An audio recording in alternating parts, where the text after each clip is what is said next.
Mesmo contra o que determina a Constituição brasileira e a Convenção das Nações Unidas, ainda hoje cerca de 1.600.000 crianças e adolescentes na faixa de 5 a 17 anos executam tarefas que podem ser classificadas como trabalho infantil. Para falar desse tema, a Cidadania recebe Katerina Volkov, secretária executiva do FNPET, Fórum Nacional de Prevenção e Erradicação do Trabalho Infantil. Seja bem-vinda. Obrigada, Paulo.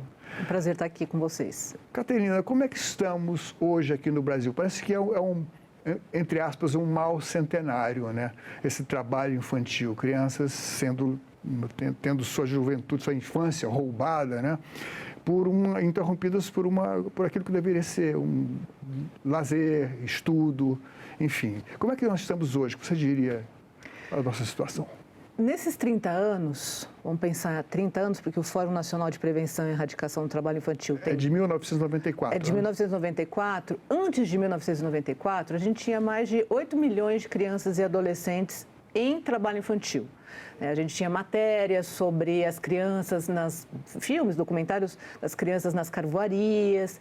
E a partir dessas denúncias, o fórum surgiu. Nessa perspectiva, se a gente for pensar que a gente tinha mais de 8 milhões e hoje a gente tem 1.600.000 crianças, houve um decréscimo, sim. Contudo, se a gente pensar que tem cidades que não têm esse número de habitantes, é um número imensamente alto. E, além disso, esse é o dado da Pesquisa Nacional por Amostra de Domicílio, contínua, né, que não traz dados, por exemplo, das crianças e adolescentes em situação de rua, das crianças e adolescentes envolvidos na produção, comércio e distribuição de drogas. E a gente sabe, quando a gente vai visitar os fóruns estaduais, fazer trabalhos de palestras, de conscientização em outros estados, a gente ouve relatos de pessoas que sabem que crianças com menos de 5 anos de idade estão em trabalho infantil ou foram trabalhadoras infantis. Mesmo aquelas que são levadas no colo para a porta, para os sinais de trânsito, para os semáforos, para os restaurantes que ficam na cercania de supermercado, de certa forma estão sendo exploradas. Sim, a mendicância é uma das piores formas de trabalho infantil. E aí, por conta disso, a gente precisa ter um olhar, inclusive, de cuidado para com essas famílias, né? Vocês trabalham em 3 frentes: produção de conhecimento, a segunda frente é a indutora, a indução junto às instituições, e a terceira uma frente política. O Estatuto da Criança e do Adolescente ainda é muito desconhecido, amplamente desconhecido pelos pais, pelas crianças e até por autoridades, né? Sim. Ele tem sido modificado durante os últimos anos, mas o que ele atende às nossas necessidades? O Estatuto da Criança e do Adolescente, ele atende, contudo, a gente nunca viu esse estatuto ser implementado na sua íntegra. Se a gente pensar que a Constituição Federal diz que criança e adolescente são prioridades absolutas, esse público ele deveria ser prioridade dentro do orçamento público. E isso não acontece. Não acontece desde a promulgação da Constituição Federal. Então, a gente não tem como dizer que o Estatuto funciona, porque ele nunca foi implementado na sua íntegra. Se a gente pensar que tem municípios com conselheiros tutelares, conselheiras e conselheiros tutelares, que não conseguem fazer uma investigação a respeito de uma denúncia, porque não tem meios de chegar nessa localidade, pensando, por exemplo, nas comunidades ribeirinhas do norte, que o conselho tutelar não tem uma lancha para chegar lá, como é que... E aí a gente tem uma subnotificação muito grande, e daí o número da PNAD não bater, digamos assim, a gente vê que tem uma enorme distância, um cânion de distância para a gente poder dizer, olha, o Estatuto funciona ou não funciona. Ele não funciona porque ele não é implementado na sua íntegra. Bom, e aí a gente já está falando um pouco da questão do terceiro item, da terceira frente de trabalho de vocês, que é a frente política, né? Mas vamos dar um salto nisso aí e vamos falar das desigualdades regionais. Certo. Eu assisti uma palestra sua, em vídeo, em que você falava sobre um município lá da Amazônia, Ururaú. Uruará. Uruará, desculpa. Uma confusão de vogais. Enfim. E eu queria que você relatasse quando e o que você foi e o que você encontrou lá. Isso é Amazonas, né? Foi no Pará. Uruará é uma cidade que fica na Transamazônica, fica a cerca de 3 horas de Altamira. E eu fui visitar uma escola família agrícola. E quando eu cheguei lá, tinham instalações assim precárias. A gente havia cerca de 60 crianças e adolescentes. O que me chamou a atenção é que muitas, a Escola Família Agrícola, é importante para quem está nos ouvindo. Até para contextualizar, porque é um bom projeto. É um bom projeto. As escolas famílias agrícolas trabalham na perspectiva da pedagogia da alternância. E elas têm um foco de fazer com que a criança e o adolescente tenham um conhecimento a respeito de agricultura familiar, de produção agroecológica. E lá em Uruará, as crianças ficam 15 dias e voltam para os seus sítios, as suas terras, as suas comunidades. Bom, isso pelo menos teoricamente, para que participem da colheita, né? Mais ou menos na época do que se colhe. Então... Não sei se lá no Amazônia é bem assim. Então, há controvérsias. Então, eu fui entender o que era aquela experiência naquele município. O que me chamou a atenção foi que adolescentes de 15 anos percorriam desde a sua casa até a escola cerca de 150 quilômetros de moto, sozinhos. Então, esse é o primeiro ponto. Chegando lá, as instalações precárias, enfim, e com muito custo, aquela escola continua funcionando com doações, né? Os próprios pais pagam uma espécie de mensalidade para que aquela escola continue funcionando. E aí eu me encontrei na sala de aula com aquelas crianças, adolescentes, e aí eu estava com o diretor da escola à época, as professoras, enfim, era alguém de fora, né, chegando, então todo mundo se reuniu para a gente conversar e tal. E aí, em um determinado momento, eu pergunto, e aqui quem conhece o Estatuto da Criança e do Adolescente? E ninguém sabia o que era o ECA. E aí o diretor perguntou, e aqui quem é que trabalha? E aí muitas crianças levantaram as mãos. E eu, nessa hora, fiquei desesperada, digamos assim, né? Meus cabelos levantaram. Elas têm noção do que é o trabalho. Eles têm noção do que é. Estão trabalhando. Não, eles estão trabalhando. E aí eu falei, e aí eu perguntei assim, Paulo, como assim? Que trabalho? Aí o menino falou assim, eu trabalho, senhora, eu preciso ajudar meu pai, eu preciso ter o meu dinheirinho. Sou eu, meu pai, minha mãe e minha irmã. E aí a gente também percebe uma divisão sexual do trabalho. As meninas trabalham nos afazeres domésticos, na cozinha, enquanto o menino vai trabalhar na roça. E isso para fazer a manutenção, digamos assim, da sobrevivência daquela família. E aí, nessa hora, eu fiquei muito perturbada, né? Eu costumo dizer, cada vez que eu vou ao Pará, eu saio transformada e transtornada, porque é um estado que tem muitas violações de direitos, né? E é muito normalizado o trabalho infantil, muito naturalizado. Então, essa foi uma experiência muito intensa. Eu falei dessa experiência aqui na Câmara dos Deputados, falei em muitas palestras, como você mesmo viu. Mas a gente tem uma outra experiência que é muito proveitosa, de escola família agrícola, que acontece no Rio Grande do Sul e que pode ser replicada em outros estados. Agora, mas não são escolas regulares, eles não pertencem nem à rede pública, nem ao Estado, nem à rede privada. Sim.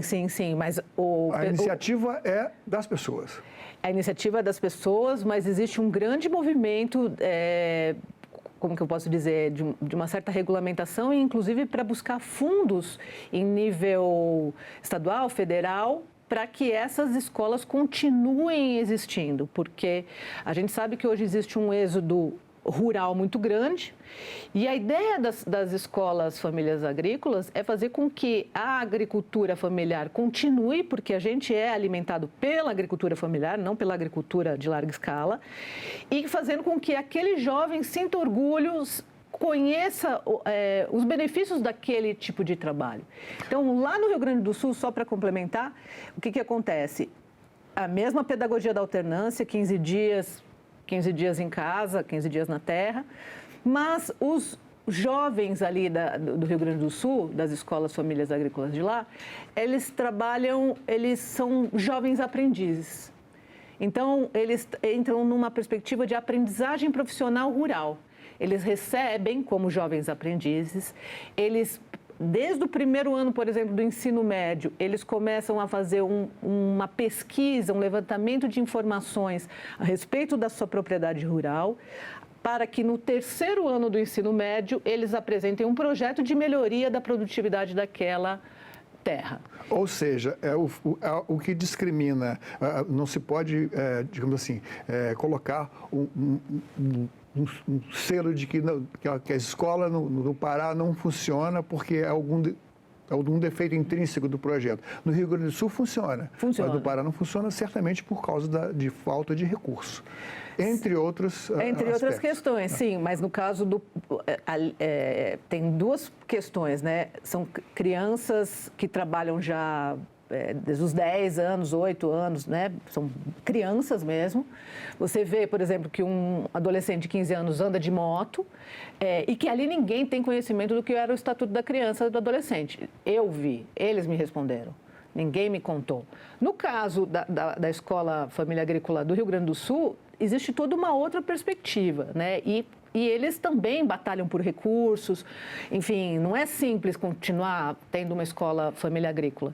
Mas se encontrou essa estratégia da aprendizagem profissional rural, que poderia ser replicada em todas as escolas famílias agrícolas do Brasil.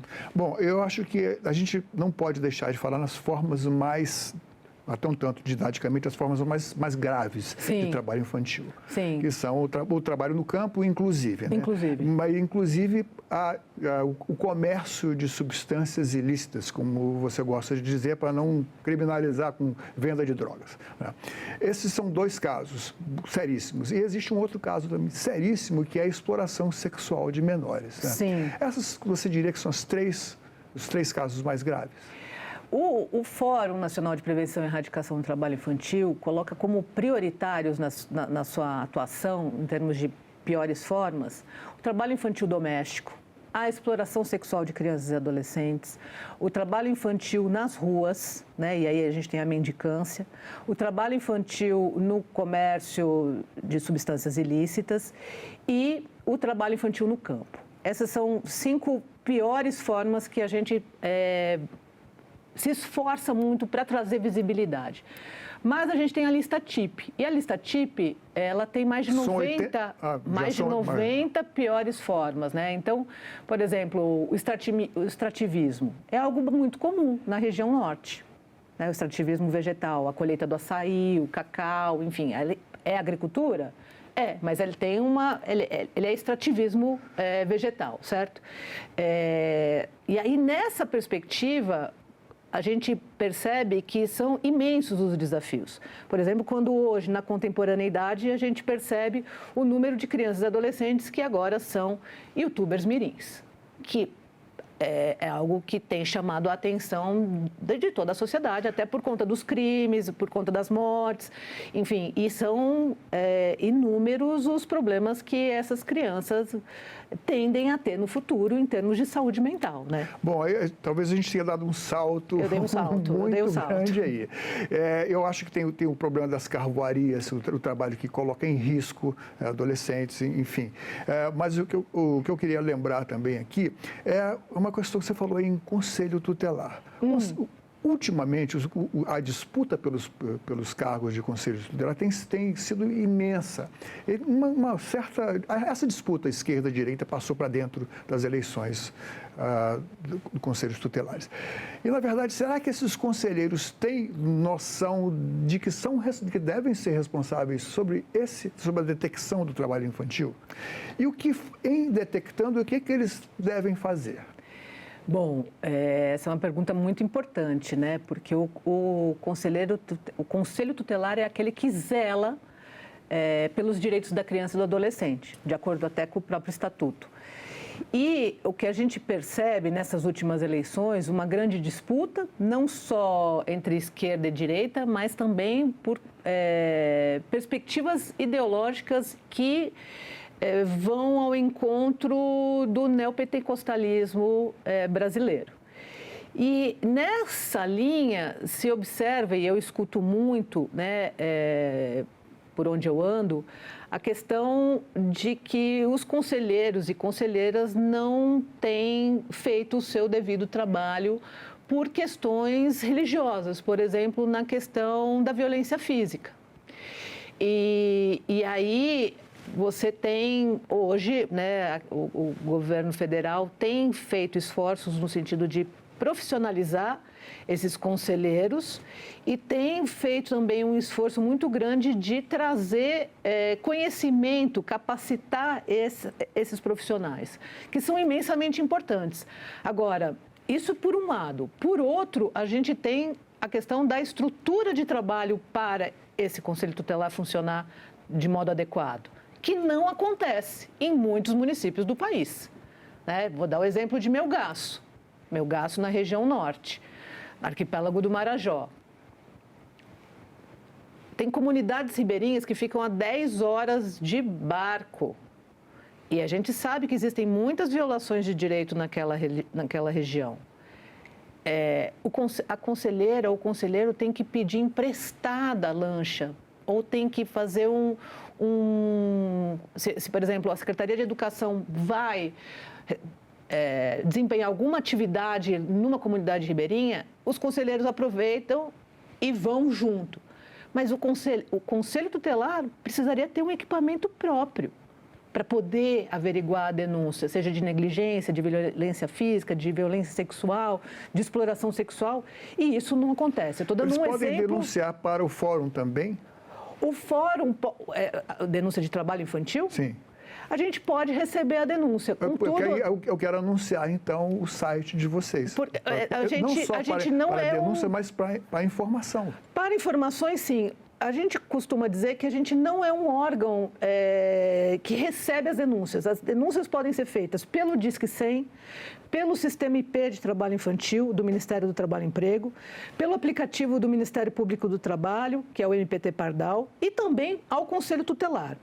A gente é uma instância democrática de articulação da sociedade para incidir nas políticas públicas, para sensibilizar a população e produzir conhecimento para fazer essa incidência de qualidade. Então, a gente não é um órgão que recebe a denúncia e fiscaliza. Quando nós recebemos uma denúncia, a gente encaminha para o Fórum Estadual ou encaminha para um dessas três instâncias, o MPT, o Disque 100 ou o Ministério do Trabalho e Emprego. Bom, a gente estava lá na Amazônia, que hoje também é uma área de muita presença do crime, até as grandes organizações de tráfico de drogas, de tráfico de armas estão lá.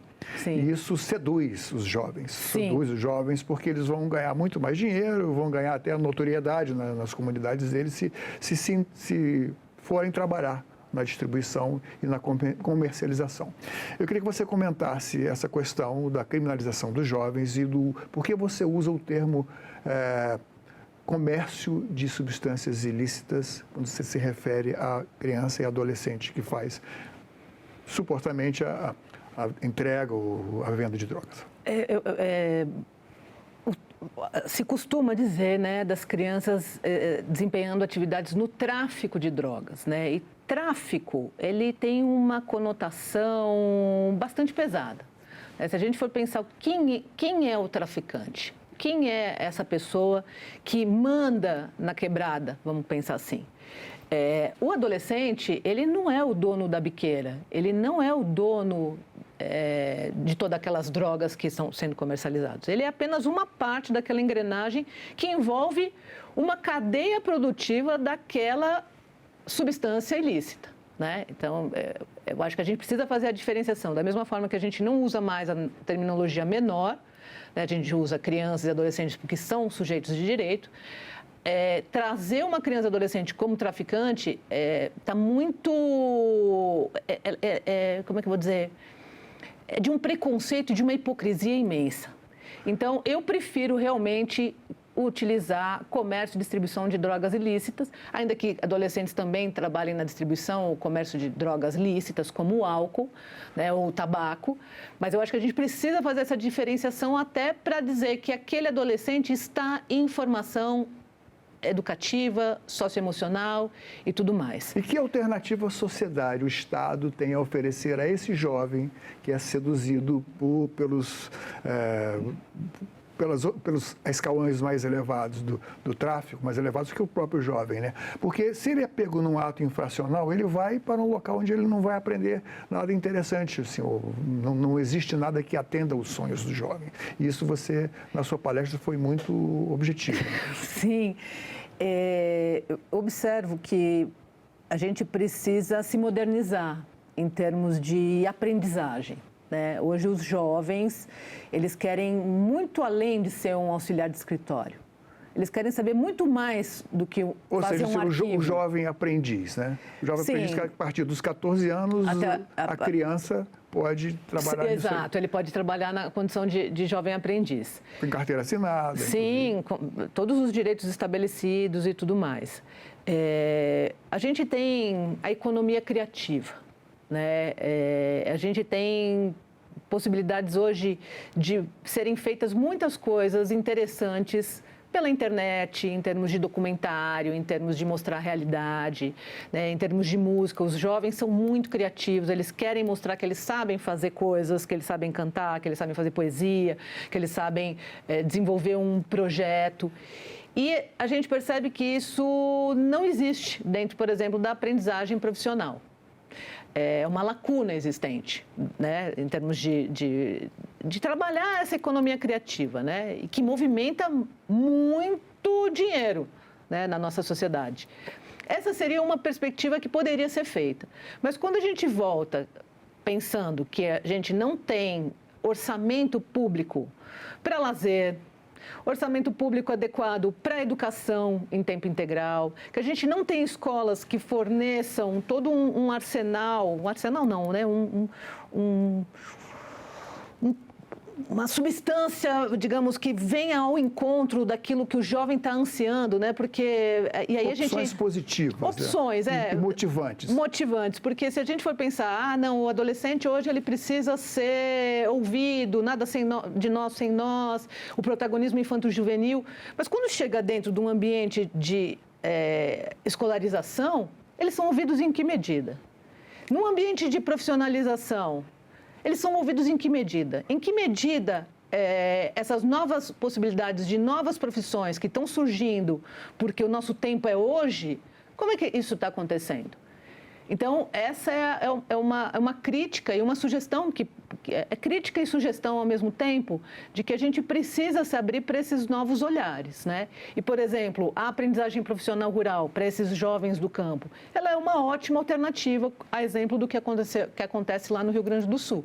Mas a gente precisa de muito mais. Escolas em tempo integral, com a perspectiva de trazer novos saberes e saberes que vão motivar esse adolescente para que ele não entre no tráfico, e aí o tráfico, eu estou dizendo, na cadeia produtiva da droga ilícita, é um imenso desafio e que eu vejo algumas instituições pensando sobre isso, principalmente da sociedade civil organizada. E nós precisamos transformar isso numa política de Estado e não simplesmente uma política de governo, né? Com certeza. E eu queria fazer uma última pergunta, porque a gente já tem só 1 minutinho e meio para acabar aqui. O que está nesse documento que vocês lançam como